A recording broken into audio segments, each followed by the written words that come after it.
CPM, vous connaissez, hein. Tiers certificateur des médias, et nous vous proposons tous les mois des classements de trafic, de fréquentation numérique sur les sites, applications, écran connecté à l'extérieur, le DOH, et bien sûr l'audio numérique, radio et podcast. Donc la certification podcast, elle existe depuis 2020. Aujourd'hui, on travaille avec 6 outils de mesure. D'ailleurs, il y en a qui sont ici. Et cette méthodologie a été, validée par le marché, puisque nous allons opérer pour Médiamétrie leur mesure podcast. Ça a été annoncé au dernier InnovAudio au mois de novembre, et ce sera opérationnel, actif dès début juillet de cette année. Et on travaille aussi avec Hawk, qui est une SSP. On fait également des études avec le CSA. Et en parlant d'études, évidemment, vous connaissez l'étude Women and Podcast. C'est un partenariat qui dure depuis 3 ans maintenant entre la CPM et le réseau Women and Podcast. Cette étude, dont voici les résultats, alors a montré des choses assez intéressantes. Déjà, sur l'ensemble des répondantes et des répondants, il est apparu qu'en volume, l'univers du podcast est relativement équilibré. Et quand on regarde par segment de métier, il y a différentes distorsions que vous voyez à l'écran. Donc 61% de femmes dans les équipes de production, les directions des pôles podcast en eux-mêmes sont relativement équilibrées, des métiers techniques où il y a une grande distorsion, et des directions générales dans les sociétés de l'univers du podcast qui, elles, sont majoritairement masculines encore. Donc ce matin, nous vous remercions de votre présence à toutes et à tous. Nous souhaitons maintenant passer à l'étape d'après, qui est l'action pour ne pas rester sur ce constat. Merci à tous. Merci. Bonjour à toutes et à tous. Donc, moi, je m'appelle Chloé Ancelin. Je suis cofondatrice avec Mélanie Vazeux et Céline Spielmaker du réseau Women and Podcast et dirigeante du studio Madame Lagbo Productions. J'aurai la chance d'animer cette table ronde aujourd'hui. Je voulais remercier tout particulièrement la CPM qui nous soutient depuis le début et qui nous fait l'honneur de nous accueillir aujourd'hui. Et je souhaiterais aussi également remercier Nora Ilsem, sans qui cette table ronde n'aurait pas été possible. Donc l'objectif aujourd'hui, c'est vraiment de comprendre en fait les freins systémiques à la parité dans le secteur du podcast et d'être en fait dans une dimension solutionniste, donc d'aller trouver des solutions pour agir et pour travailler sur cette mixité. Alors pour échanger sur ce sujet, j'ai la chance d'avoir des invités de renom. Tout d'abord, Charlotte Pudowski, qui est journaliste, cofondatrice et présidente du studio Louis Média, qui a une équipe dirigeante composée 100% de femmes. Elle est aussi évidemment l'une des pionnières des podcasts narratifs que vous connaissez toutes et toutes. Évidemment, Transfert, Entre ou peut-être Une nuit. Et puis, tout dernièrement, il faut que je te dise à destination des jeunes femmes, avec le groupe L. Absolument. Nous avons la chance aussi d'avoir Marine Doux, cofondatrice et directrice éditoriale marketing de Médiane, qui est une agence de conseil experte en développement d'audience, en modèle économique et en management, qui accompagne donc les dirigeants à construire des médias durables et éthiques. On a la chance aussi d'avoir Isabelle Moreno, cofondatrice du cabinet Leia, donc leader engagé et inclusif en action, qui accompagne entreprises, institutions, associations dans leurs défis managériaux et stratégiques et qui, alliant une vision, comme tu m'as dit, stratégique et une approche humaine, a renforcé la compétitivité, l'innovation et l'engagement en plaçant l'éthique, finalement, l'inclusion et l'authenticité au cœur du leadership de demain. Et puis Olivier Marty, fondateur de Women First, qui est un des plus gros réseaux, en tout cas, de femmes dans le secteur de l'industrie des services, qui valorise donc les femmes dans l'entreprise, donc qui est serial aussi entrepreneur, puisqu'il est aussi fondateur de Speak to CEO, Candidate First, qui est un cabinet de recrutement, et compte aujourd'hui 25 ans d'expérience, donc commerciale, managériale et entrepreneuriale en B2B et en B2C. Merci à vous toutes. Alors on va commencer en fait, l'idée c'est véritablement de voir d'abord les freins systémiques et ensuite de travailler donc à des solutions. Donc tout d'abord, si on regarde la représentation des femmes dans le secteur, où est-ce qu'on en est finalement puisqu'on a vu, si elles fabriquent les podcasts, a priori, elles ne sont pas à des postes de direction. Donc toi Charlotte, qui fait partie vraiment de ce secteur, comment toi tu as vu évoluer finalement la place des femmes dans l'univers du podcast ? En fait, c'est très particulier parce que c'est quand même une industrie qui n'est pas extrêmement étendue. Et nous, on a monté cette boîte avec Mélissa Bounois, ma cofondatrice, en 2017-2018. On s'est lancé en 2018. Et entre-temps, il y a eu le Covid, la guerre en Ukraine, ce qui est en train de se passer. On n'est pas au clair sur ce que ça va être, mais ça va être. Et du coup, on a vu énormément de changements en très peu de temps et sur un marché quand même relativement restreint. Et c'est vrai que quand on s'est lancé, toutes les boîtes de podcasts dont on parlait, c'était essentiellement des boîtes de podcasts créées par des femmes et des podcasts menés par des femmes. Je pense à Nouvelles Écoutes, qui était notamment portée par Lorraine Bastide. À l'époque, il y avait Boxon, qui avait été fondé aussi par Pascal Clark et Candice Marshall. Et c'était des boîtes qui étaient très, qui étaient très incarnées par des femmes. Et puis, il y a eu une montée de hype extrêmement intense, avec l'idée que peut-être il y avait beaucoup d'argent à se faire dans le podcast. Et tout à coup, on avait arrivé beaucoup d'hommes qui arrivaient d'autres milieux, qui arrivaient du monde de start-up ou d'autres médias peut-être plus lucratifs, de la vidéo, etc., qui sont arrivés avec aussi des codes de business très masculins, un rapport à la compétitivité, à l'agressivité dans le business qui était assez frappant. Et là, on s'est dit, OK, c'est un vrai marché. Les hommes arrivent, ils veulent nous écraser, c'est qu'il se passe quelque chose. Ensuite, il y a eu tout ça, c'était pendant le Covid. Voilà. Et là, on est dans un état des lieux. Tu disais, il y a beaucoup plus de femmes qui font les podcasts que de femmes qui ne dirigent. C'est vrai à peu près tous les secteurs. Je crois qu'on est sur le CAC 40, on est à moins de 10% de femmes qui dirigent. Et sur l'SBF 120, on est à 25%, j'ai un truc comme ça, bon, 20%. Donc c'est pas un truc particulièrement flagrant dans le podcast, mais effectivement, on a vu les choses bouger énormément. Il y a les mêmes problématiques que ce qu'on peut voir dans d'autres secteurs. Moi, ce que je peux dire de mon expérience personnelle, c'est que quand on a créé Louis, avec ma cofondatrice, on était journalistes toutes les deux de formation. C'est pour ça qu'on s'est associé à Katia Sanro, qui est là, qui est notre DG. Et c'était important pour nous, au-delà du fait qu'on voulait que ce soit Katia, parce qu'on avait rencontré Katia et que c'était elle. De toute façon, on voulait que ce soit une femme, parce que on sait que si on recrute pas à des postes aux postes importants des femmes, ça va un peu malgré nous se masculiniser. Moi, j'avais des copines qui avaient dirigé des boîtes où en middle management, elles avaient pris des mecs et en fait, c'était eux qui montaient et tout à coup, on se retrouvait. Donc, c'était important aussi de penser à l'avenir, quoi. Mais je reviens au frein qu'il peut y avoir, que moi, j'ai constaté. C'est que plus on a avancé et plus on est sorti de notre case de journaliste, plus on a constaté à quel point c'était difficile pour le monde extérieur de nous percevoir comme des chefs d'entreprise et comme des personnes compétentes sur le plan du business et de la direction, quoi. Et j'y repensais parce que là, on a lancé un podcast qui s'appelle « Faut que je te dise » à destination des jeunes femmes, tu le rappelais. Et dedans, il y a un épisode sur les filles sont-elles vraiment nulles en maths ? C'est vraiment toutes les questions intimes qu'on peut se poser à partir de, disons, 13, 14, 15 ans, jusqu'à toute la vie qui continue ensuite. Et Marine Revol, qui présente ce podcast, parle beaucoup du biais de perception et de à quel point les filles se sentent nulles en maths, à quel point les gens les pensent nulles en maths et à quel point ça fait un truc auto-réalisateur. Et moi, je constate que on a créé Louis un peu dans ce truc de citation de Mark Twain, là. On savait pas que c'était impossible, donc on l'a fait. Et qu'en fait, si on avait su tous les freins, je pense qu'on aurait eu beaucoup plus peur. Comme on connaissait pas tellement le business, etc., on y est allé.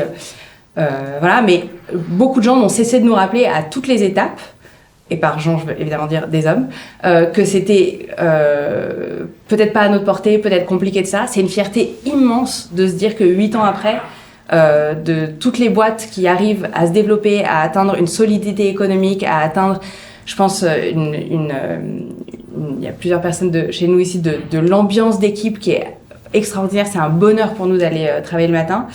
Et de se dire, de toutes les piques qu'on a reçues au fur et à mesure des années, c'est une fierté immense de se dire qu'on a pu réussir en étant des femmes et qu'on espère que ça montre à quel point c'est possible. Mais les freins, je dirais, sont aussi beaucoup dans les histoires de perception. Alors justement, en parlant de freins de perception, toi, Marine, tu es spécialiste des médias. Alors, j'ai 2 questions. Déjà, comment tu as vu évoluer finalement la place des femmes dans les médias? Et puis, est-ce que quelque part, parce qu'on est quand même dans un monde où l'image, on ne peut exister aujourd'hui quelque part qu'en travaillant aussi son image, sur la toile, sur LinkedIn, sur les réseaux sociaux, est-ce que toi, tu penses que c'est un frein supplémentaire? Quel est ton avis là-dessus? Moi, je me reconnais beaucoup en t'écoutant parce que c'est... Nous-mêmes, à la fois on accompagne des médias à se lancer ou des médias à se transformer, mais nous-mêmes on s'est lancé il y a 5 ans, donc tout ce que tu dis là sur, en fait, après coup, toutes les étapes, on nous a dit non mais y allez pas, enfin, en plus nous on avait 25 ans quand on s'est lancé, donc on était vraiment en train de se dire c'est le Covid, on a 25 ans, sur le trio de fondateurs fondatrices on était 2 femmes. Et en fait, on se disait, bon, bah, en fait, au pire, on se rate, parce qu'on avait 1 an de chômage devant nous. On s'est dit, bon, bah, ça marchera pas. Et je vois même, au même moment où on se lançait, on avait un média féministe qui s'appelle La Déferlante, qu'on accompagne, nous, depuis 5 ans dans son développement. Et je me savais toujours, bah, c'était un homme dirigeant de médias qui m'avait dit, mais ça va intéresser qui? C'est un média de niche, non? Je dis, bah, oui, enfin, comme plein de médias de niche, on considère que la moitié de la population est niche, quoi. Et en fait, tout d'un coup, quand on réfléchit à ça, c'est-à-dire qu'on va arriver à ces freins d'image, mais déjà, il y a tellement de freins avant ça que, en fait, quand tu commences à émerger, quand tu commences à dire, en fait, c'est bon, je vais y aller, c'est possible, il y a à nouveau plein de freins. Alors, ça peut être intérieur, ça peut être des gens, ça peut être d'autres personnes qui vont venir te les renvoyer, mais je le vois, moi, aujourd'hui, notamment même dans des... Enfin, je pense, amusez-vous à observer dans des, je sais pas, des groupes WhatsApp, sur LinkedIn, qui prend la parole aujourd'hui, qui en vrai mais on le voit dans les classes aussi à l'école, c'est les garçons qui lèvent la main, même s'ils n'ont pas la réponse, ils lèvent la main. Et mais nous on va, je pense, réfléchir 4 fois en disant, peut-être que j'ai qu'à attendre 4 heures et en fait aller vérifier. Et moi je me souviens toujours même une fondatrice d'un média qu'on a accompagné. Très souvent c'est des journalistes, donc nous on accompagne justement des journalistes à devenir dirigeantes ou à prendre de la place en tant que dirigeante. Et elle me disait, bon je vais faire un média sur la bouffe, vraiment sur la cuisine. Donc je vais passer un CAP. Elle l'a passé son CAP. Donc elle a fait une école de journalisme, elle a fait toute une formation en compta pour être sûre, et elle a fait également un CAP. Et même là, elle se disait, non mais je sens qu'il manque un truc. Mais parce qu'en fait tout ce qu'on nous renvoie au quotidien, c'est pas forcément... Alors déjà on vient nous faire douter, on vient nous remettre en question, mais surtout c'est qu'il y a... on manque souvent de modèles. Et justement pas des modèles qui soient agressifs ou des modèles dans lesquels on ne se retrouve pas.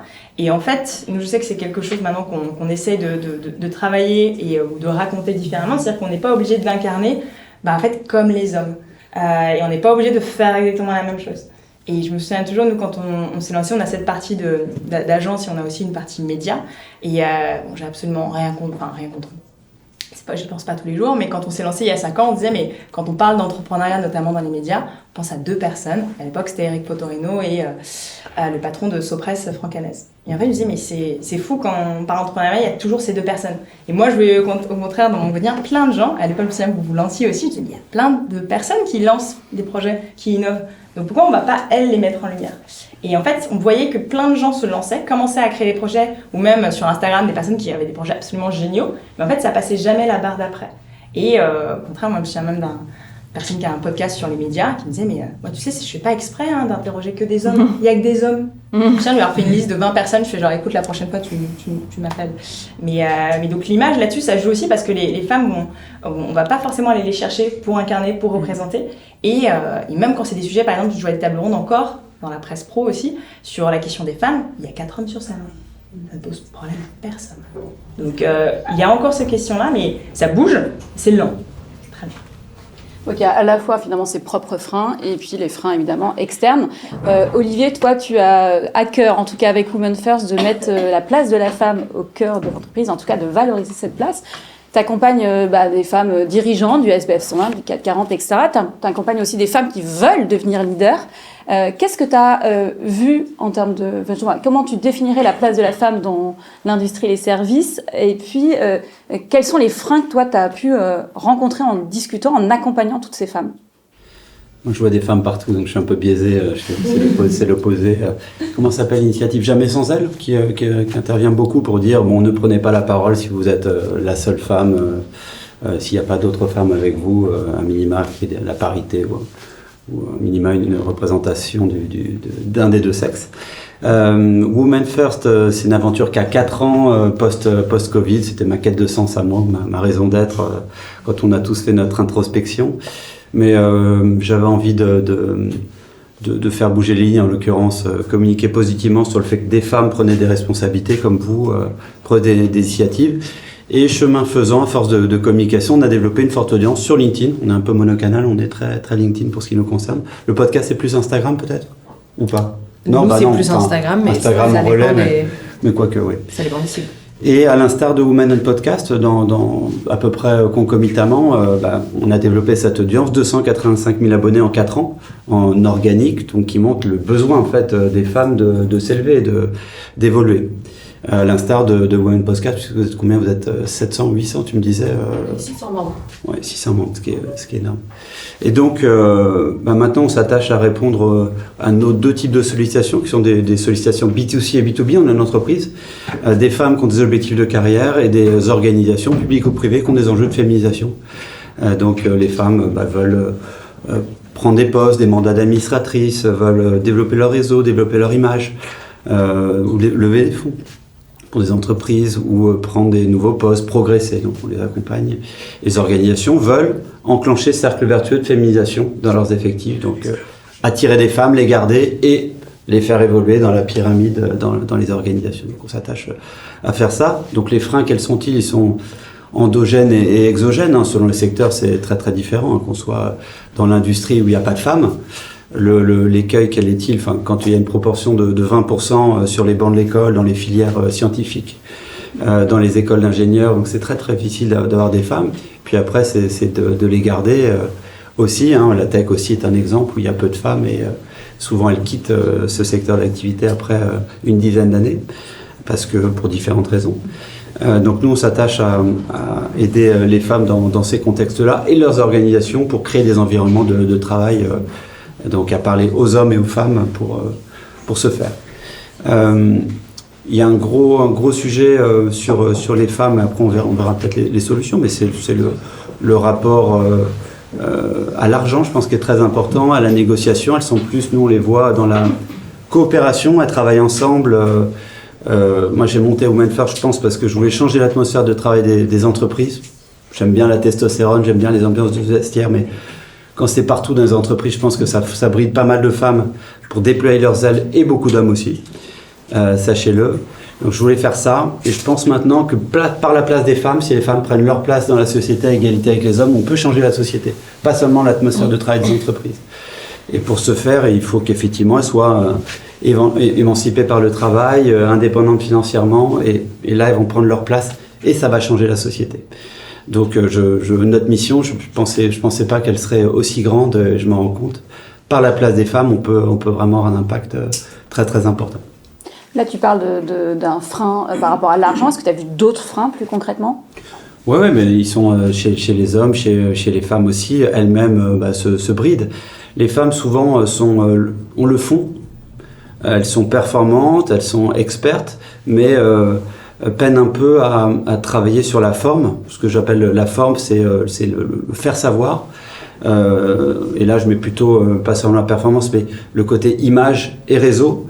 Il y a un raccourci qui s'appelle le code PIN qui a une bonne synthèse pour le mémoriser, mais le P c'est performance, le I c'est image et le N c'est network. Souvent les femmes se disent qu'à un certain niveau de poste elles vont être repérées si elles sont performantes.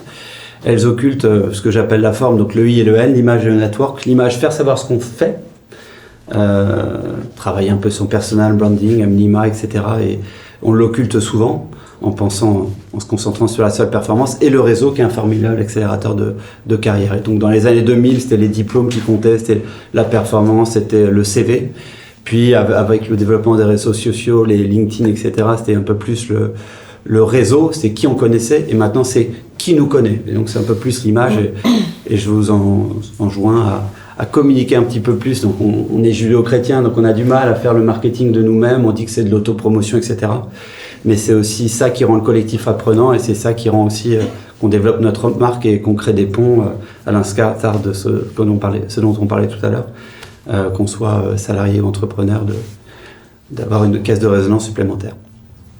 Merci Olivier. Isabelle, toi tu accompagnes donc des organisations, des entreprises sur la question de la parité, de la diversité. Quels sont finalement les enjeux sous-jacents à toutes ces barrières visibles et invisibles? Qu'est-ce que ça raconte finalement des dynamiques de pouvoir et des modèles organisationnels? Alors, juste préciser, les chiffres qu'on a vus là dans le secteur des médias et du podcast, ils sont tristement le reflet de ce qu'on peut voir dans tous les secteurs d'activité. Que ce soit les banques, la finance, la mode, le luxe. Nous, on travaille vraiment avec tous ces secteurs d'activité-là. Et ce que j'aime à dire aux entreprises, c'est que la mixité n'est pas uniquement une variable RH, mais que c'est aussi et surtout un indicateur de bonne santé et de bonne gouvernance de l'entreprise. Et ça, je pense que c'est important de le signaler parce que les enjeux sont structurels, sociétaux, et qu'il faut le voir, OK, sur le secteur du podcast et des médias, mais en vrai, c'est un vrai sujet de société et structurel. Et le principal sujet pour moi, c'est que tout, les obstacles sont visibles et invisibles, et tout pour la femme, à partir du moment où on lui propose même cette promotion, sont des obstacles et sont des barrières visibles et invisibles. Quand on parle de barrières, c'est même quand on va lui dire, je vous donne un exemple de Sarah. Sarah, je vais te proposer cette promotion, est-ce que tu te sens prête à le prendre ? En fait, si tu lui proposes, c'est qu'elle est déjà prête à le prendre. Est-ce que tu as confiance en toi et est-ce que nous, on peut te faire confiance ? En fait, excuse-moi, mais si tu me proposes la promotion, c'est que je suis déjà prête.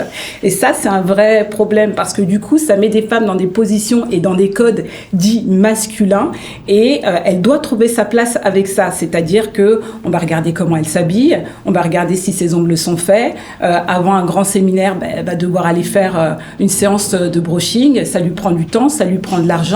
C'est vrai, factuellement, c'est la réalité. Ensuite, quand elle est dans les réunions, la prise de parole, il y a 10 membres du COMEX avec elle, c'est la seule femme. Comment est-ce qu'elle fait pour hausser le ton, pour prendre ses codes masculins et s'affirmer ? C'est difficile. Et c'est 2 fois, 3 fois, 10 fois plus de travail. Je parle d'expérience, je parle de vue, de vécu. Et quand on doit travailler 10 fois plus, c'est énergivore et ça prend beaucoup, beaucoup de temps et d'énergie. Pour vous dire également que c'est pas, quand je dois travailler 10 fois plus, c'est pas que j'ai 10 fois plus d'ambition et quand bien même c'est génial d'avoir de l'ambition, c'est que, en fait, la société ne permet pas aux femmes de pouvoir aisément prendre sa place sur ces sujets-là.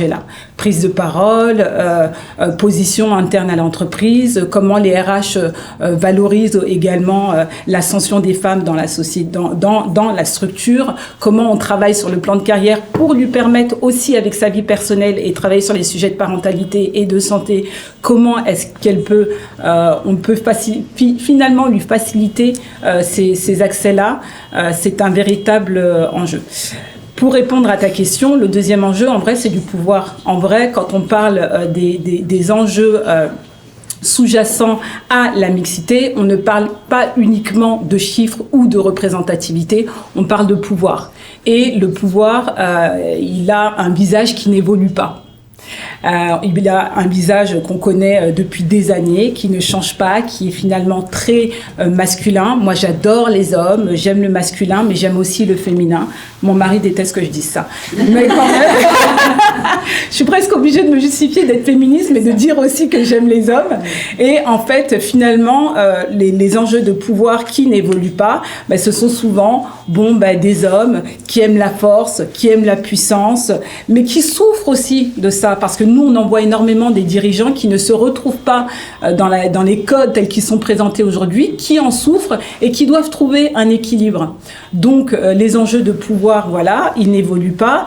La structure aussi de l'entreprise, elle n'évolue pas. Les RH ont beaucoup de mal à faire du recrutement, même paritaire, même si ce sont beaucoup de femmes au sein des RH. Comment est-ce qu'on recrute différemment? Comment est-ce que son vivier de talent, on va le chercher ailleurs? Et comment est-ce qu'on accompagne les femmes dans les entreprises aujourd'hui à prendre leur place durablement? Donc pas mal de freins, pour résumer. Donc des freins, donc en effet individuels, sociétaux, structurels, donc systémiques.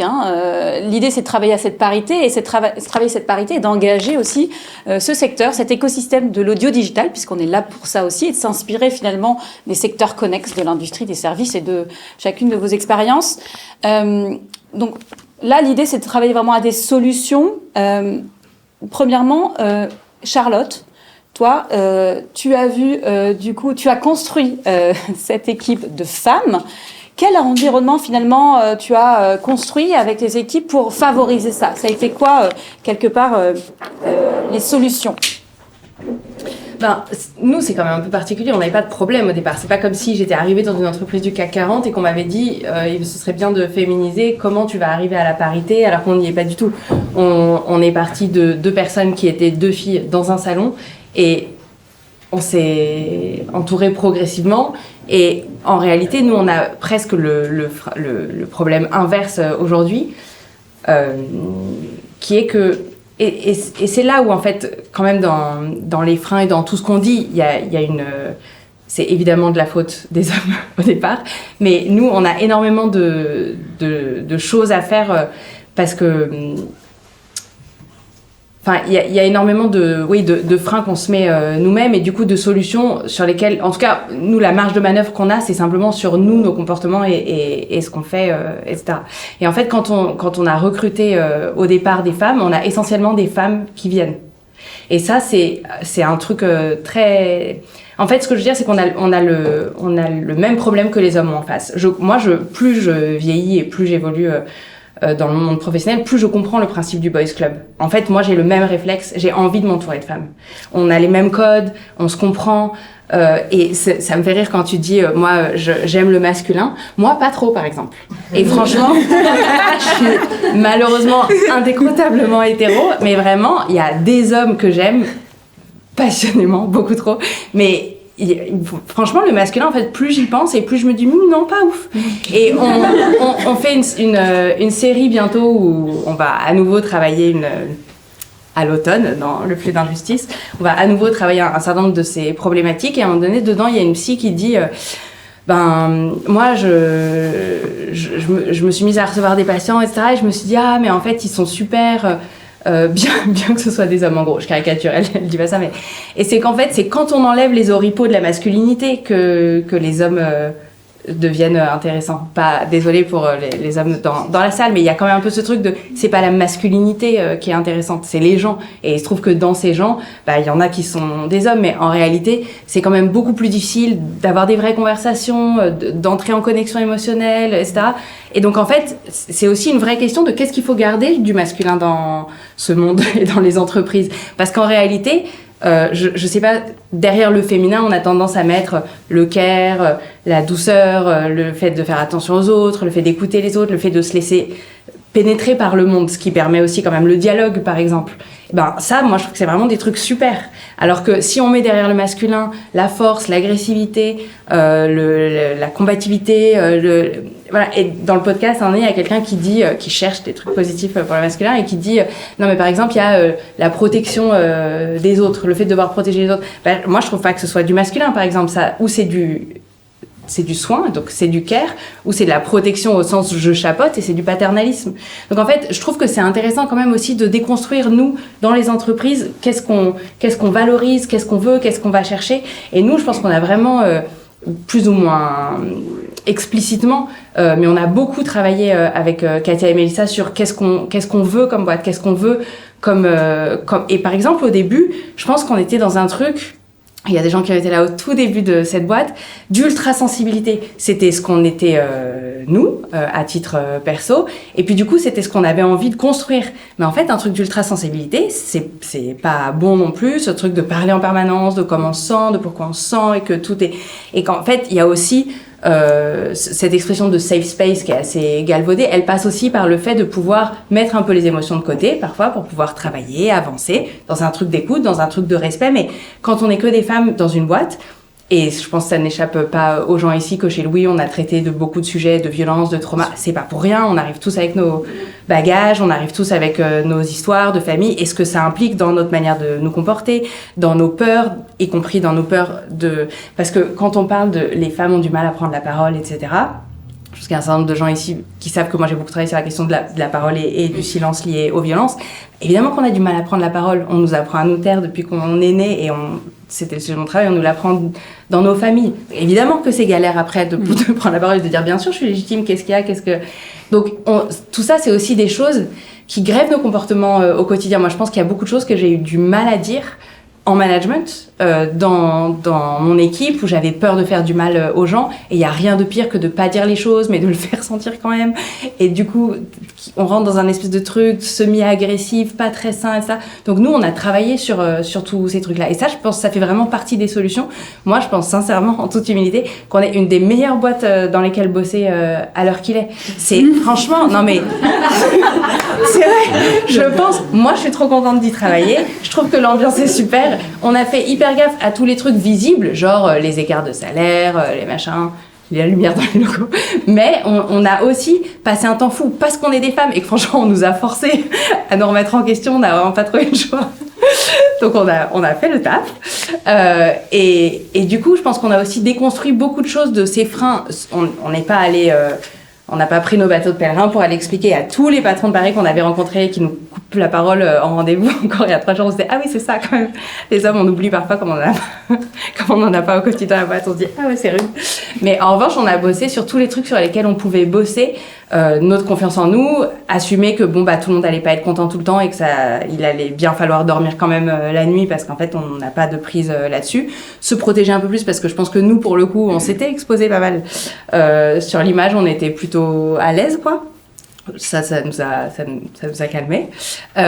Mais tous les trucs de vie d'entreprise sur lesquels on avait un peu de marge de manœuvre pour être bien ensemble et du coup plus efficace dans les réunions, remettre aussi le niveau d'exigence au bon endroit parce que parfois, parce qu'on est des filles, qu'on est bonnes élèves, qu'on sait qu'il faut bosser 15 fois plus, on attend aussi des gens qui bossent 15 fois plus, on attend aussi que la barre soit très très haute. On sait très bien, moi je sais très bien quand on a créé Louis, que si on n'avait pas fait les meilleurs programmes possibles avec les moyens qui nous étaient donnés, on n'aurait jamais eu notre chance, on n'aurait jamais été évoqué dans les médias, on n'aurait jamais...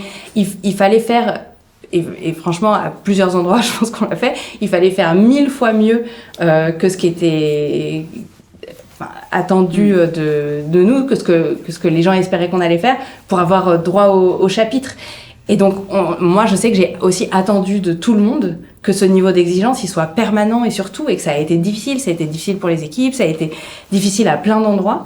Mais qu'en tout cas, je pense qu'une des solutions, et c'est pas très juste parce qu'on n'est pas le premier problème. Donc, j'ai bien conscience que ce que je suis en train de dire, c'est bossons sur nous. Mais à l'échelle des entreprises, en tout cas, la solution la plus immédiate, c'est celle qu'on a à disposition, je pense. À réfléchir, en tout cas, à déconstruire les freins, ce qu'on est, et à définir aussi son ambition, ce qu'on veut aussi. Ouais, exactement. Qui on a envie d'être et quelle place on a envie de prendre. Ouais, exactement. Et essayer de laisser tomber un peu, et c'est le plus dur, les attentes des autres, quoi. Se dire, c'est d'essayer de pas... C'est tout le problème quand on est renvoyé à la marge et qu'on est toujours un peu en dehors de ce qui fait la norme, et même si on est la moitié de la population, c'est le cas en tant que femme, c'est très difficile de pas se laisser définir par le regard des autres et de pas faire en fonction de pas être aussi agressive que les hommes ou différemment, c'est toujours eux la norme. Et donc ça emprisonne très fort dans des schémas. Et je pense que une des solutions, c'est d'essayer de se libérer de ça. Et ça coûte un temps fou, un fric fou chez le psy, en coaching. Enfin, je veux dire, c'est coûteux, hein. Mais franchement, c'est quand on y arrive un peu à certains endroits, parfois, pas tout le temps, c'est quand même une libération énorme qui, je pense, est aussi un confort pour les autres autour, quoi. Et ça fonctionne derrière. Olivier, toi, tu accompagnes, justement, on disait tout à l'heure, des femmes dirigeantes et puis des organisations. Qu'est-ce que tu as pu percevoir qui marche en fait dans la promotion de la parité en termes de solutions à la fois collectives et individuelles ? Ce qui marche, c'est le volontarisme quand même. Quand on voit dans l'entreprise, même si souvent on voit les quotas, c'est le mot qu'on n'aime pas. Personne n'aime les quotas, ni les femmes qui sont nommées pour des raisons de quotas. ni les hommes qui sont parfois inquiets, on parle de gender fatigue, etc. Mais c'est quand même un accélérateur. On se rend compte quand même qu'ils ont un impact à court terme quantitatif, pas forcément qualitatif. C'est que les femmes restent quand même cantonnées à des postes de direction fonctionnelle, c'est les postes de com, RH, marketing, juridique. Mais pas forcément aux directions opérationnelles, sont les postes de DG, DGA, patron de BU avec des PNL, des budgets. Donc ça, à court terme, souvent les quotas n'ont pas un impact immédiat qualitatif, mais uniquement quantitatif. Néanmoins, c'est des postes qu'il faut prendre, c'est des étapes, puisqu'ils permettent aux femmes d'aller dans les instances et avec leur fond, leur travail, leur force de travail, parce qu'elles bossent et elles sont performantes, de prendre confiance et de montrer qu'elles peuvent être aussi performantes que les hommes, voire plus, et accéder à d'autres responsabilités après, on voit maintenant les bénéfices de ces quotas. La réalité des quotas, c'est que souvent, dans la négociation, sans être trop technique, mais si on parle de la loi Copé-Zimmermann 2011 pour une application en 2017 puis 2020, pour mettre des pourcentages minimums de femmes ou d'hommes, d'ailleurs, dans les conseils d'administration, puis le pendant de la loi Rexin, puisque, comme le dit souvent notre amie Elisabeth Moreno, la sœur d'Isabelle, le ruissellement escompté des conseils d'administration issus de la loi Copé-Zimmermann n'a pas eu lieu vers les COMEX, les CODIR. De nouveau, le législateur est intervenu pour amener des femmes dans les COMEX et donc ces instances dirigeantes. Il y a de nouveau une loi qui s'appelle la loi Rexin, à laquelle Elisabeth avait largement contribué, qui va mettre un pourcentage de femmes ou d'hommes dans les instances dirigeantes des entreprises de plus de 1000 salariés depuis 3 ans. Donc quand on dit ça, 1000 salariés, en fait, c'est pas beaucoup de boîtes. Et donc, je dis pas que la montagne accouche d'une souris, mais néanmoins, c'est un impact sociétal. On voit des boîtes qui nous disent, qui sont 250, qui pourraient parfaitement s'exonérer d'un point de vue légal d'avoir une parité dans leurs instances dirigeantes, mais qui disent, non, on est 8 au COMEX, on recrute une 8e personne, on est 4-3 aujourd'hui, on voudrait une femme, on le verrait d'un très bon œil. Et du coup, nous, on leur dit qu'on va leur présenter des femmes et des hommes, on leur offrir un benchmark entre des femmes et des hommes et qu'ils auront le choix. On ne va pas discriminer les hommes par rapport aux femmes. Donc on voit ça, donc le côté direction fonctionnelle, direction opérationnelle. Après, dans les secteurs d'activité, c'est pas du tout la même chose. Dans des secteurs plus ou moins féminisés, selon certains médias, certains secteurs. Je parlais de l'industrie où il y a 20% de femmes, donc ce serait très dur de féminiser puisqu'il n'y a pas de vivier. La bonne nouvelle pour les podcasts, c'est qu'il y a un beau vivier sur lequel capitaliser. Donc on ne peut que faire monter, donc s'attacher à garder ces femmes, créer un environnement de travail favorable pour qu'elles puissent déployer leurs ailes et monter. Donc ça, c'est la première chose la plus évidente. Le vivier. Il y a une autre bonne nouvelle, oui, je t'en prie. Je veux juste sur ce que tu disais, parce que c'est un truc dont on parlait aussi, que vous évoquiez tout à l'heure. Moi, je suis extrêmement favorable aux quotas et au fait de légiférer sur tout ça. Je trouve juste que ce qu'on est en train de vivre en ce moment avec le Trumpisme et notamment ce qui se passe dans la Silicon Valley, c'est quand même hyper éclairant sur si on fait que ça et que c'est pas accompagné d'une prise de conscience plus complexe, en réalité, à la moindre occasion, ça se débranche.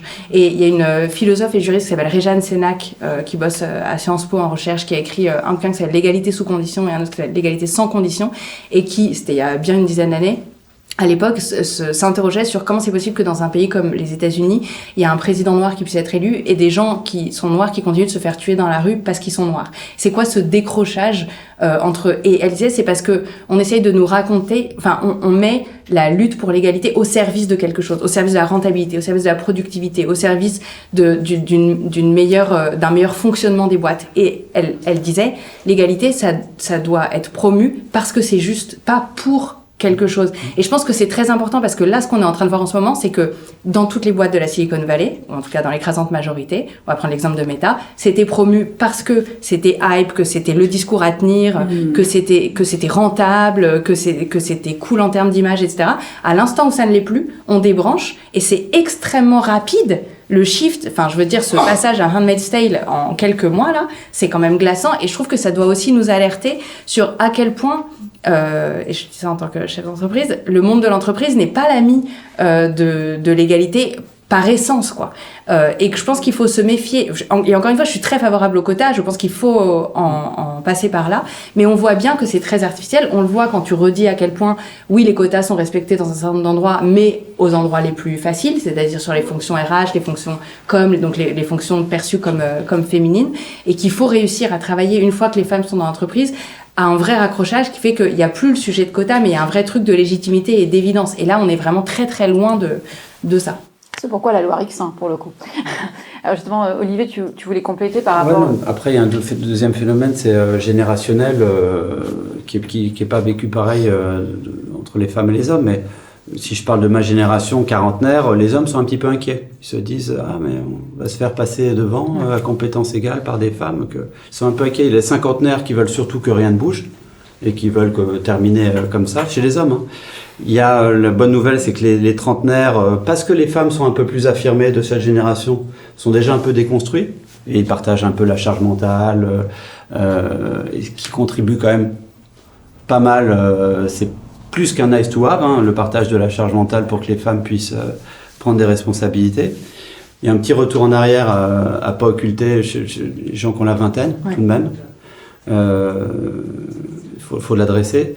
Et très très bonne nouvelle, il y a les femmes donc, plus affirmées, les trentenaires, les quarantenaires qui sont beaucoup plus dans la sororité que la génération d'avant, puisque elles-mêmes, tu le disais tout à l'heure, elles étaient toutes seules dans un comex de 10.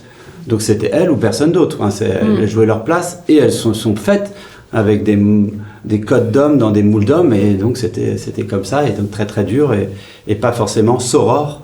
Et la bonne nouvelle, c'est des réseaux comme le vôtre, le fait de se connaître, de serrer les coudes, surtout avec une dimension collective. Moi, je vois hier, donc j'ai un club qui s'appelle le Women First Club, on a 300 membres. On a fait une soirée hier exceptionnelle avec Amélie Oudéa-Castéra et Catherine Barba-Caramonti, que je vous invite à recevoir pour des notions plutôt de développement, de femmes freelance, d'entrepreneurs, etc.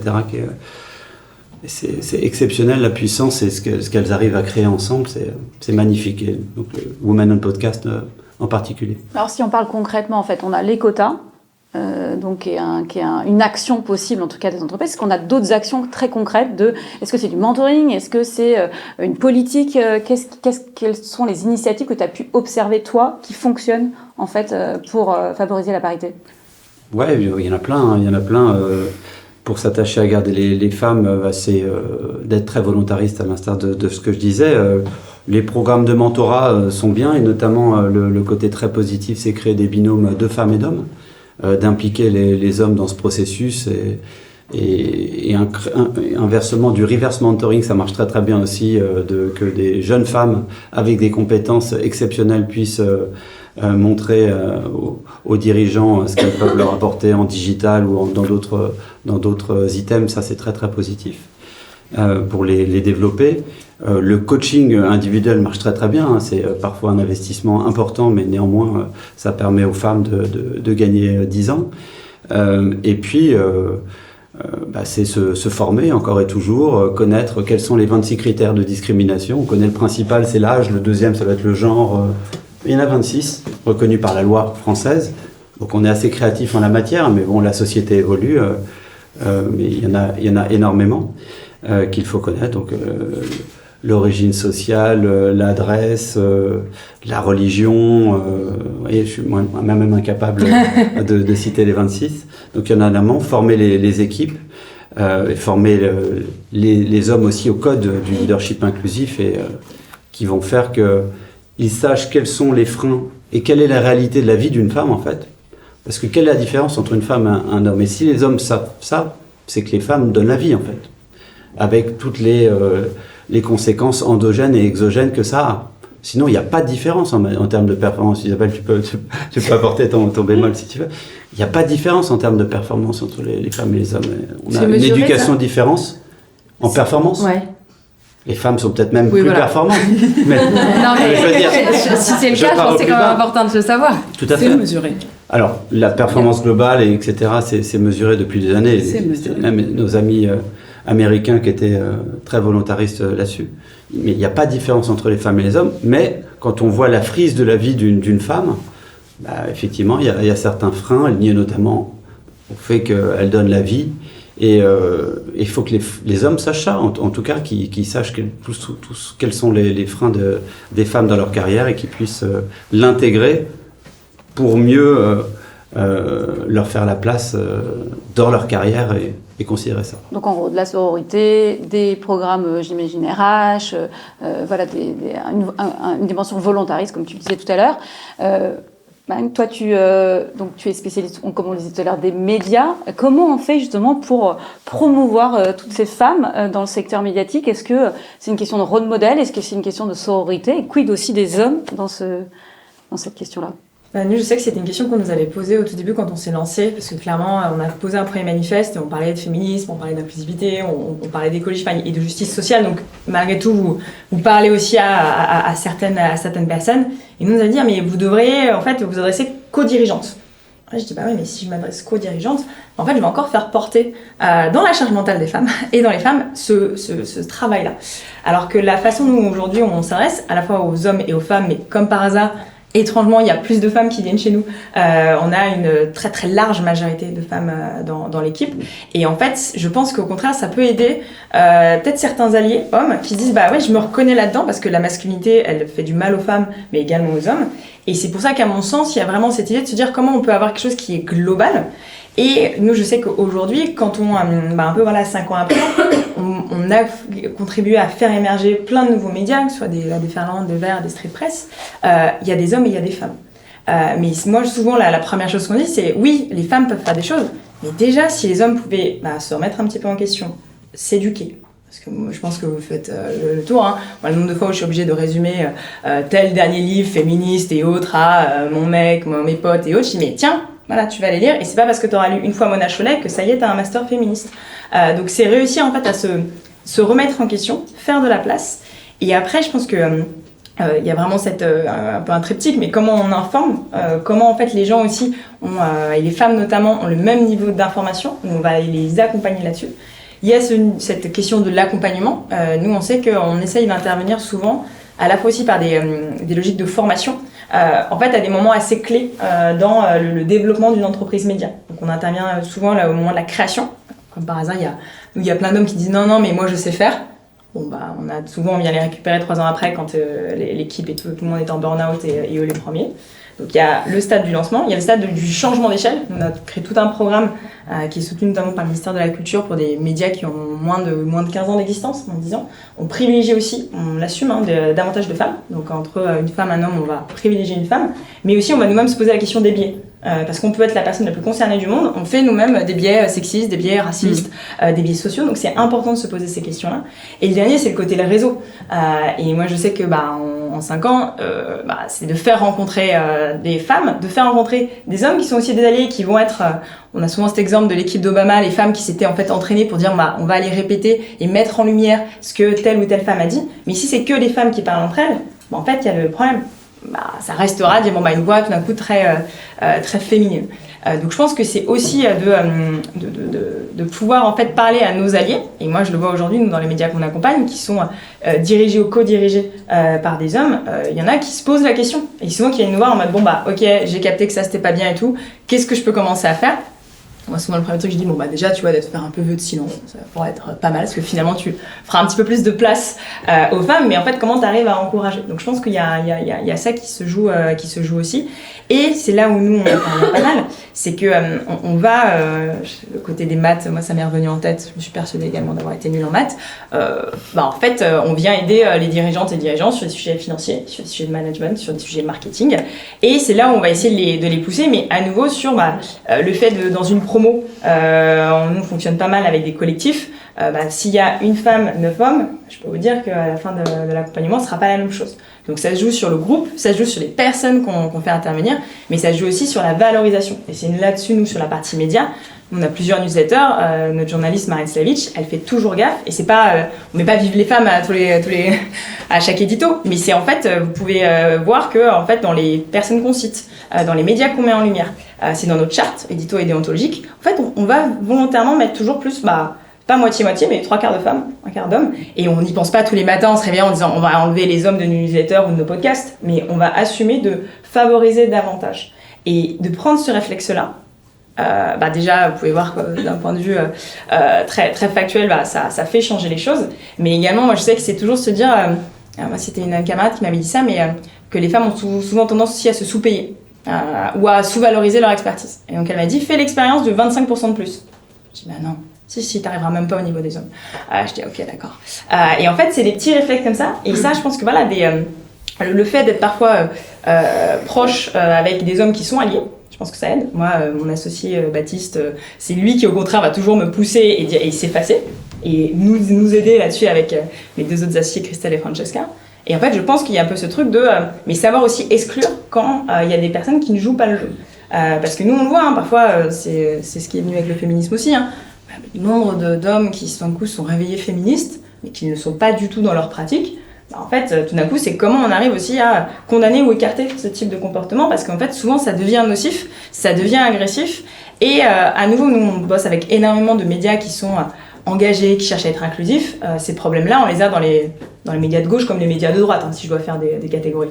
Donc c'est aussi se méfier là-dessus c'est pas parce que y a une ligne ou une belle couverture que derrière, en fait, ça va bien se passer. Et c'est là où, en fait, il faut au contraire encourager les personnes qui vont essayer de faire changer les choses. Et à nouveau, personne n'est parfait. Et c'est là où je pense, au contraire, on vient beaucoup chercher les femmes à dire « Ah bah ouais, mais alors vous êtes féministe, mais alors ça va pas ». Et si on disait le quart de ça aux hommes, je pense qu'on perdrait beaucoup de temps. Donc vraiment informer, accompagner et permettre la réunion de ces personnes-là. Mais c'est là où pour moi c'est réussir à mettre en lumière ces pratiques sans dire on fait ça que pour les femmes. Nous, demain, Médiane, on accompagne des hommes comme des femmes, mais une majorité de femmes. C'est une question d'inclusion avant tout et de diversité, quoi. Bien sûr. La valeur qui va... Et de modèles, de choses qu'on montre aussi et de choses qu'on valorise. Alors justement, là, on parle de changement. Là, tu parles finalement de s'allier, tu parles finalement de médias, on parle un peu d'écosystème aussi. Et quand on veut faire changer les choses dans le média, du podcast, c'est aussi tout un écosystème qu'on a envie d'engager. Et quand on parle de changement, on parle de transformation. Toi, Isabelle, tu accompagnes donc les gouvernances vers un modèle plus inclusif. Comment finalement on fait pour engager un collectif, une entreprise, une organisation, potentiellement un écosystème? Est-ce que ça passe forcément, parce que tu parlais de leadership et de demain et éthique, est-ce que ça passe forcément par leadership? Tout passe par le leadership, tout passe par le pouvoir, comme je le disais déjà tout à l'heure, mais également par le leadership. Et quand je dis le leadership, c'est le leadership engagé. Charlotte le disait très bien tout à l'heure, on a un retour de bâton qui fait très mal en ce moment, qui vient des États-Unis. Et toutes ces boîtes qui font machine arrière, c'est parce qu'ils n'étaient pas incarnés. Et ils attendaient la moindre occasion pour faire machine arrière et dire « c'est bon ».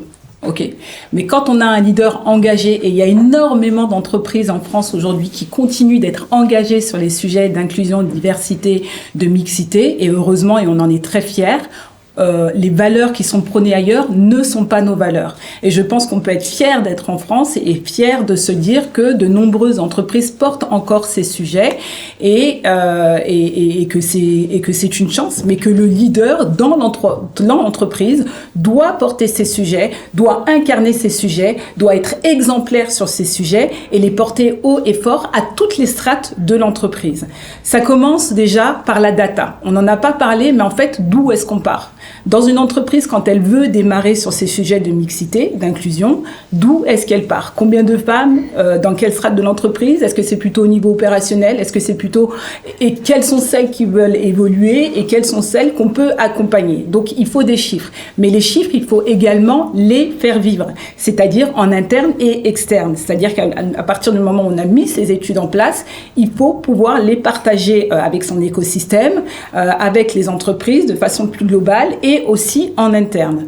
Le deuxième sujet, et je ne veux pas vous heurter, mais il y a quand même certaines fausses bonnes idées qu'on propage, et pour les avoir testées, moi je suis également cofondatrice d'une association qui s'appelle La Puissance du Lien et qui accompagne les femmes sur tous ces sujets. On travaille sur 3 piliers essentiels que sont l'égalité des genres, le rapprochement intergénérationnel, le sujet des seniors est extrêmement important aujourd'hui, et le 3e pilier c'est le rapprochement des territoires, les zones rurales, les quartiers prioritaires, les territoires ultramarins qui sont oubliés. Donc quand on parle d'inclusion, c'est inclure tout le monde, hein. C'est pas choisir son combat. Enfin bon, si, on peut pas tout faire non plus. Mais je vais vous parler aujourd'hui des fausses bonnes idées. On a mis en place un programme de mentorat. On a accompagné en 3 ans 500 femmes en binôme. Donc, on a accompagné plus de 1000 personnes à se connecter. Cette association qui s'appelle La Puissance du Lien et que je vous invite vraiment à aller regarder, à vous abonner sur nos réseaux. C'est le mentorat. Le mentorat, c'est bien. On a accompagné plus de 500 personnes. Mais moi, aujourd'hui, j'ai envie de parler sponsorship. Parce que le mentorat, ça suffit, c'est très bien pour démarrer. Mais le sponsorship, c'est... j'ai demandé, moi j'adore Charlotte, je suis trop fière de l'avoir à côté de moi aujourd'hui. J'ai demandé à Charlotte, est-ce que tu veux être mon mentor? Mes mentors, ça suffit plus. Est-ce qu'en tant que sponsor, tu peux me présenter aux bonnes personnes, tu peux me former, tu peux m'emmener avec toi dans des événements? Et c'est ça le sponsorship. Aujourd'hui, à La Puissance du Lien, on accompagne non seulement les femmes dans le mentorat, mais on les fait sortir dans des musées. La culture, c'est beau. Et tout le monde n'a pas accès à la culture. On les forme à leur profil LinkedIn. C'est bien d'avoir une photo, mais il faut aussi faire les descriptifs. Et ben, on va chez LinkedIn, on demande des experts de LinkedIn de venir nous faire des formations et de proposer à ces femmes comment les former à avoir une belle vitrine professionnelle. Le sponsorship, c'est aussi de se dire, tiens, je sais qu'aujourd'hui tu vas pas bien, je suis ton mentor, mais on va pas parler du boulot. Networking is not working. On va aussi parler de toi, ce que tu vis intérieurement. Pourquoi ça va pas en ce moment? Pourquoi tu n'arrives pas à trouver ta place? Quels sont tes problèmes pour avancer sur le sujet de la confiance? Enfin, tous ces sujets-là. Donc, il y a le mentoring, c'est bien, mais uniquement le mentoring, ça suffit plus. Moi, je parle de sponsorship. Il y a également les formations expérientielles. C'est-à-dire que, tu le disais très bien, Olivier, tout à l'heure, je continue d'aimer les hommes depuis tout à l'heure, et de se dire qu'il faut en faire nos alliés et qu'ils doivent vivre nos expériences, nos difficultés, et qu'on doit aussi comprendre leurs difficultés, parce que vraiment, je travaille aussi avec des hommes qui sont en souffrance, et vraiment, c'est quand on est leader et qu'on est à la tête d'une structure, c'est très dur de comprendre le monde tel qu'il est aujourd'hui, tellement il est, vous connaissez tous le terme VUCA, volatile, incertain, complexe et ambigu. Et en fait, quand on est à la tête d'une structure et qu'on parle de leader, eux aussi, ils sont en souffrance de se dire « je ne comprends plus ce monde, sauf que je peux pas le dire parce que je suis censée être le boss, que je suis censée avoir toutes les réponses ». Non. Et le fait qu'ils puissent accompagner aussi des mentors, qu'on lui propose des femmes, d'accompagner des femmes, par exemple, qui viennent de quartiers prioritaires, mais ils comprennent en une journée, c'est quoi d'avoir des problèmes de transport, c'est quoi d'avoir des difficultés à prendre sa place dans une réunion, c'est quoi la difficulté à dire que tu vis même en banlieue. Et donc ça les aide énormément. Donc le mentorat et le sponsoring, ça va dans les deux sens. Donc je parlais de data, je parlais de sponsoring. Un troisième sujet, c'est qu'on amène beaucoup de formations en entreprise à la mixité, à la parité, à la diversité. Et en vrai, c'est une bonne idée, mais ça peut être aussi une fausse bonne idée. Parce que quand on force les gens à aller en formation et qu'ils traînent des pieds pour y aller, et que Roger, en fait, tous ces sujets, il s'en fout complètement, on se fait des ennemis sur ces sujets. Et je pense aussi que c'est à mesurer et qu'il faut être assez prudent et que plutôt que parfois d'amener de la formation, de rester sur de l'expérimentiel. Peut-être que Roger, il s'en fiche complètement d'avoir ces formations-là, mais quand je vais lui dire, écoute, j'ai une femme qui est en reconversion, elle s'appelle Fatima, elle fait de la cuisine et aujourd'hui elle veut monter sa boîte, est-ce que tu peux l'aider? Mais il va être hyper heureux de l'aider. Et ça, c'est de l'expériment. Tu vois, c'est de vivre l'expérience. Donc on parlait de data, on parlait d'expérimentiel, on se parle de sponsorship, les réseaux féminins. Je dis pas, je sais que je suis dans un réseau féminin, j'ai moi-même monté un réseau féminin avec La Puissance du Lien, mais je dis aussi qu'il ne faut pas forcément rester dans l'entre-soi, mais justement aller chercher d'autres mouvements qui vont confronter nos idées, nos points de vue, créer du sens critique, des débats, des challenges, aller se faire mal. Alors moi, j'adore aussi me faire mal, tu vois, de vraiment se confronter dans les points de vue. Ça nous permet de travailler nos argumentaires, ça nous permet de confronter l'autre, ça nous permet aussi d'être avec des gens avec lesquels on n'aurait mais absolument jamais échangé de la vie si c'était pas dans cette expérience de confrontation. Donc, toutes les idées que Charlotte, qu'Olivier et que tu as présentées sont vraiment très bons, mais il faut voir challenger l'impact. Il faut vraiment challenger l'impact et le leadership, j'ai envie de vous dire, pour rendre aussi ce sujet extrêmement pratique, c'est que le leadership, il appartient à tout le monde. Il n'y a pas les sachants et les autres, il n'y a pas les leaders et les autres. C'est est-ce que vous, intérieurement, vous avez envie de porter ces sujets, de vous dire que collectivement, l'impact peut être colossal si on se dit que la cause est bien plus importante que nous et qu'on a envie de créer, de s'élever ensemble et de faire en sorte que ce monde aille beaucoup mieux. Je pense qu'on veut beaucoup mieux que ça et qu'on a tous vraiment un impact à y jouer, qu'on a tous la possibilité de le faire à notre moindre échelle. Tout à fait, c'est très beau. On parlait de data, de mesure, parce qu'on parlait de solutions mesurables. Justement, est-ce que finalement, et là je vous la pose un peu à toutes, parce qu'on est quand même parce que le secteur du podcast est en transformation, comme d'ailleurs toute organisation aujourd'hui, au niveau digital. On parle d'IA générative. Est-ce que finalement la data, est-ce que c'est une opportunité finalement de promouvoir cette parité? Est-ce que c'est un moyen finalement aussi de prendre la place, ou au contraire c'est un frein supplémentaire? Tu veux dire de récolter de la data Est-ce que utiliser la data, l'utilisation de la data, aujourd'hui on disait que finalement quand on veut transformer une organisation, en fait il faut savoir de quoi on parle. Donc la data elle va être clé. Aujourd'hui on va utiliser des nouveaux outils qui vont transformer l'écosystème du podcast. Est-ce que finalement cette IA, cette data, elle va être un moyen finalement de prendre la place, ou au contraire il va falloir, c'est un vrai challenge pour nous toutes qui souhaitons être valorisées? Moi, si je dis my two cents, ça va être les deux. C'est sûr que de toute façon, quand on veut faire quoi que ce soit dans la vie, être informé, c'est important. Donc, de la même manière que c'est important de savoir où on en est des lois, ce que tu disais sur les critères de discrimination. Et moi, à titre personnel, je trouve que toutes les ressources intellectuelles qu'on a, tout ce qui est produit en termes de littérature féministe, ça aide à penser le monde, nos biais, ce qui se passe, etc. Donc, c'est toujours évidemment une sorte de prise de pouvoir quand même, l'information. Donc la data permet ça. L'IA, on en parle 15 fois par jour avec Katia, il y a tellement de choses qui changent heure par heure que, franchement, une opportunité sans doute, un truc relativement terrorisant aussi, quoi. Et puis franchement là, ce qui est en train de se passer depuis quelques semaines, c'est quand même tellement, on sait pas trop ce qui se passe là, ce qui va se passer. Donc en tant qu'outil d'information, oui. Au-delà de ça, c'est quand même difficile d'en savoir plus, quoi. Est-ce que quelqu'un veut réagir? La data reste essentielle, mais l'action reste encore plus essentielle, parce qu'une fois que tu as les chiffres, qu'est-ce que tu en fais? Si tu les fais pas vivre et que tu expliques pas et que tu les fais pas circuler, ça sert à rien. Mais concrètement, c'est quelles actions suivent cette connaissance de l'entreprise, de la data, de la situation de la France, de la société, de notre propre structure. Où est-ce qu'on est et où est-ce qu'on a envie d'aller, et quel plan d'action est-ce qu'on met en œuvre pour y arriver? Merci en tout cas à tous et toutes. Ce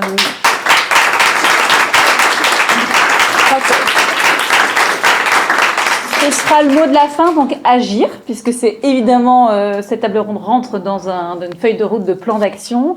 Ce qu'on retient, en tout cas moi ce que je retiens, c'est avant tout l'individu, l'inclusion en fait. On repart sur qu'est-ce qu'est finalement l'être humain, alors avec la complexité des injonctions, de comment on arrive à trouver sa place, mais finalement de revenir en fait à la valeur essentielle de ce qu'est l'inclusion, la diversité et l'être humain, et comment en fait on travaille à tout ça, et en cassant les barrières, en cassant les idées reçues, et pour enclencher des bonnes idées, pas des fausses bonnes idées, de manière très concrète. Merci en tout cas pour vos lumières, pour votre partage.